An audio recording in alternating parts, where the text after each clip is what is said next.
अस्सलाम वालेकुम दोस्तों, मेरा नाम है लियो की तरह मौजूद है और आप देख रहे हैं जिस वक्त क्रिकेट और रेडी शो की दोस्तों देखना तो बनता है। दोस्तों आप लोगों से बात करने जा रहे हैं, बात करेंगे जी आज आपके साथ टॉप ग्रेड न्यूज का सेगमेंट है, आप लोगों से शेयर करेंगे। नंबर 1 पे आप लोगों से बात करने जा रहे हैं, जो हमारे पास अपडेट आ रही है वो आ रही है ओपनिंग जोड़ी को लेकर। पाकिस्तान की ओपनिंग जोड़ी कौन होगी इस पर बात करेंगे। बात करेंगे जी कि वाइस कैप्टन कौन होगा आयरलैंड के अगेंस्ट। पाकिस्तान का जो वाइस कैप्टन है वो कौन होगा इस पर बात करेंगे।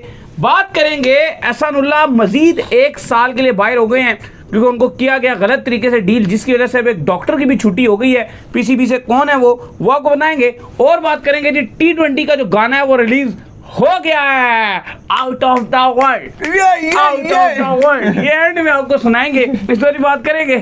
और बात करेंगे जी कि 10 पिचें जो इंस्टॉल हो रही है जी नासू स्टेडियम के अंदर, क्या स्टोरी है वो भी आपको बताएंगे। तो अगर आप हमारे चैनल पर पहली बार आए चैनल को लाजमी सब्सक्राइब करें, साथ लेके पहले ना भूलिएगा। तो बात का खास करते हैं नंबर 1 खबर के साथ जो हमारे पास आ रही है। तो सबसे नंबर 1 खबर आ रही है हमारे पास वो यही आ रही है कि पाकिस्तान टीम की ओपनिंग जोड़ी को लेकर जो है वो आज आपके सिलेक्शन कमेटी से भी सवाल पूछा गया। तो दाऊद साहब उनका भी यही मानना था सिलेक्शन कमेटी का कि जो आपकी ओपनिंग जोड़ी है अभी तो फिलहाल शायद हो सकता है वो अब साइम अयूब के साथ ही जाएं, लेकिन अगर उनका फेलियर आया तो वो चेंज भी हो सकती है और पॉसिबल है कि फेलियर ना आने के बाद भी अगर रिजवान फिट हो गए तो आपको ओपनिंग जोड़ी तब्दील होती दिख सकती है। क्योंकि बाबर आजम के माइंड में जो प्लान चल रहा है वो शुरू से मैं हमने आपको यही बता दिया कि न्यूजीलैंड सीरीज के बाद से यही चल रहा है कि किसी तरीके से रिजवान दोबारा मेरे साथ ओपनिंग करें। देखो अब बात यही है कि अब 1 से 2 मैच में, क्योंकि आयरलैंड में रिजवान शायद सारे मैच तो ना खेल सके लेकिन कुछ मैच जरूर खेलेंगे।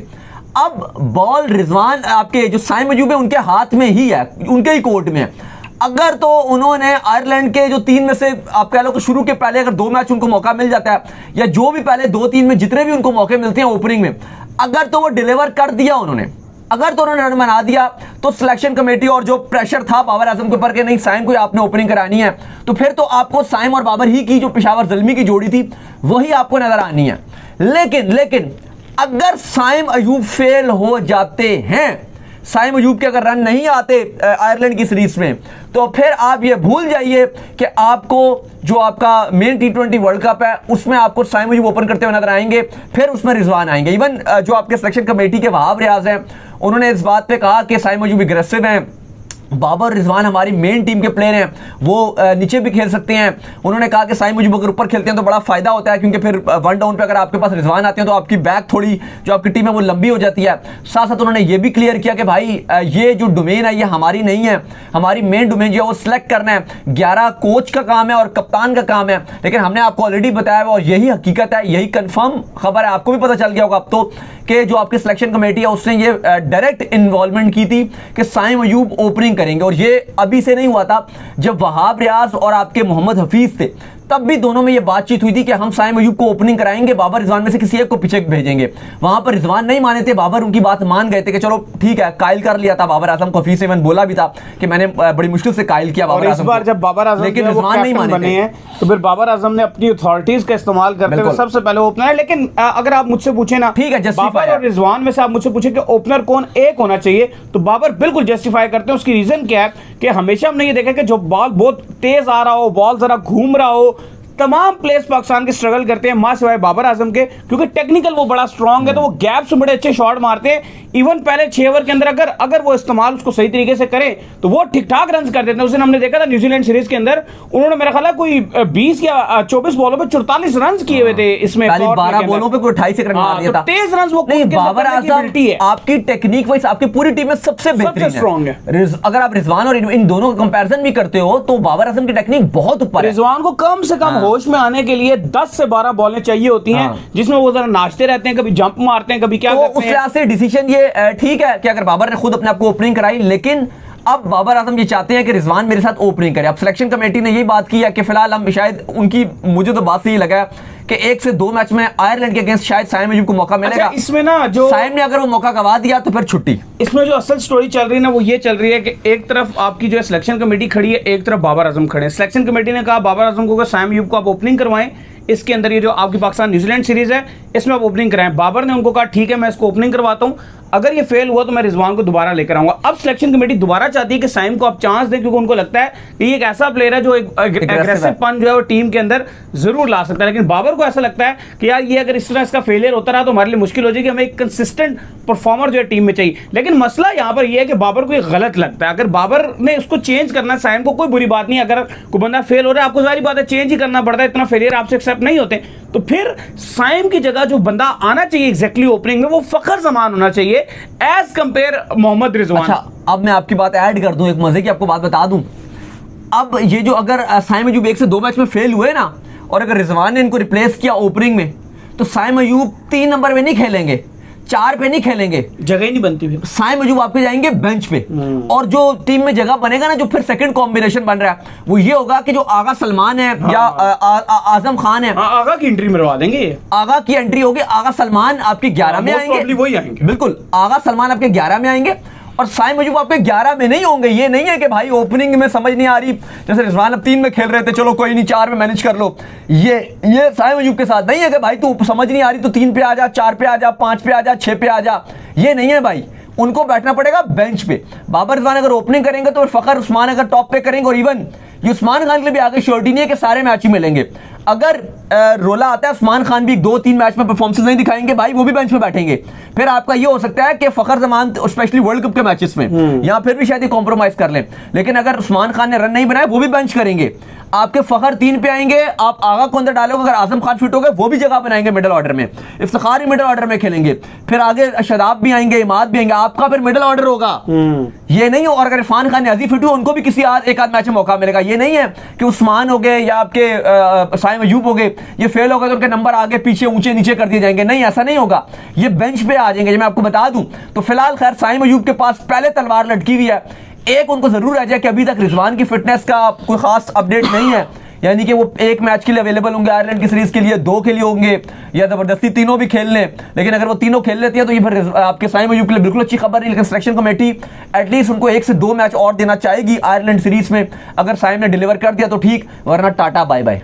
बिल्कुल। खैर इसके बाद जो हमारे पास अपडेट आ रही है वो आ रही है जी कि आपके डॉक्टर्स को लेकर कि जो आपको डील किया गया है, ये आपके एहसानुल्लाह को, वो बड़े गलत तरीके से बेचारे को डील किया गया है। पाकिस्तान के पास वैसे ही फास्ट बॉलर्स उस तरह से नहीं मिल रहे हैं, तभी तो दोबारा आप देखें हारिस सरोवर और हसन अली की तरफ जाया जाता है। ये एक बेचारा जो एक एक्सप्रेस पेस और लग रहा था कि यार ये आएगा पाकिस्तान टीम के लिए खेलेगा और बड़ी कमाल किस्म की बॉलिंग करेगा, लेकिन इस गरीब को ऐसा डील किया गया, इतनी गलत इसकी जो है सर्जरी करवाई गई और इतनी गलत इसका ऑपरेशन करवाया गया कि अब जब जो कमेटी एक बिठाई थी आपके चेयरमैन ने, उसने जो रिपोर्ट निकाली है उस रिपोर्ट के अंदर साफ साफ लिखा हुआ है कि जिस डॉक्टर से इनका ट्रीटमेंट करवाया गया और जिस डॉक्टर ने इनको सर्जरी को डील किया वो इस चीज के डॉक्टर ही नहीं थे, और ये टोटल गलत वे में जो इस चीज को डील किया गया, जिसकी वजह से अब ये मजीद 1 साल के लिए बाहर हो गए। और इसकी जो आप कह लें पेनल्टी पड़ी है वो पड़ी है जी आपके ये जो डॉक्टर सुहेल सलीम है, इनको भी आउट कर दिया। ये पीसीबी के चीफ है, जो डॉक्टर्स का कमीशन है उसकी ये हेड है, और उनके ऊपर इतना प्रेशर बन गया था क्योंकि मोहसिन नकवी ने ऑलरेडी बोला था कि अगर जो भी जिम्मेदारी उसके खिलाफ कार्रवाई होगी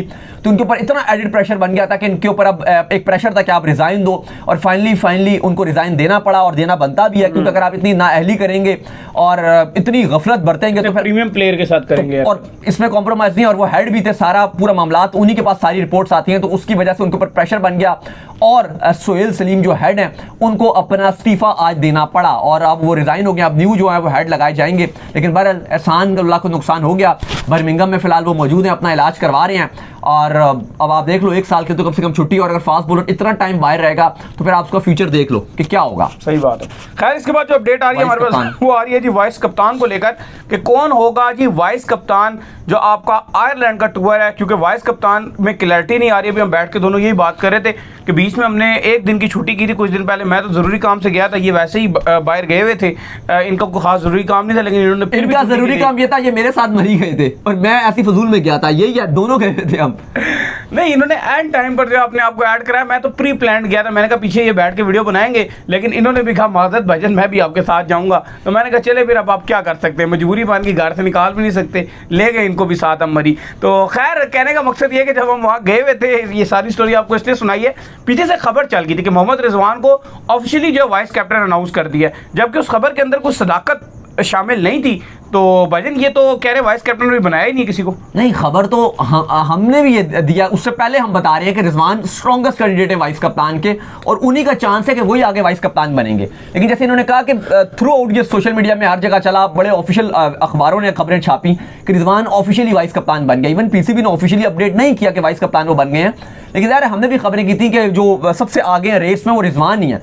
लेकिन अली साहब, आज सवाल जब किया गया कि वाइस कप्तान बता दें, तो उन्होंने ये कहा है कि जो हमारे हेड कोच है गैरी क्रिस्टियन, फिलहाल वो मौजूद हैं। आपको पता है 2011 तक उन्होंने भारतीय टीम की कोचिंग की थी, 2007 से 11 तक। फिर उसके बाद गैरी क्रिस्टियन इंडिया को वर्ल्ड कप भी जितवाया, फिर उसके बाद उन्होंने छोड़ दिया था। इवन एक भारत में एक अकेडमी भी चलाते हैं, साउथ अफ्रीका में उनकी अकेडमी है, और इस टाइम करंटली वो गुजरात टाइटंस के कोचिंग स्टाफ में होते हैं। तो वो कहा जा रहा है कि वो आयरलैंड सीरीज में तो नहीं आ सकेंगे, लेकिन इंग्लैंड सीरीज में जो गैरी क्रिस्टियन है वो टीम को ज्वाइन कर लेंगे। इसके वाले से अपडेट भी आ गई है कि जो आयरलैंड सीरीज है उसमें आपके हेड कोच के फराइद अंजाम जो है वो अजहर महमूद को दोबारा से जिम्मेदारी दे दी है कि आयरलैंड के अगेंस्ट भी आप ही हेड कोच होंगे।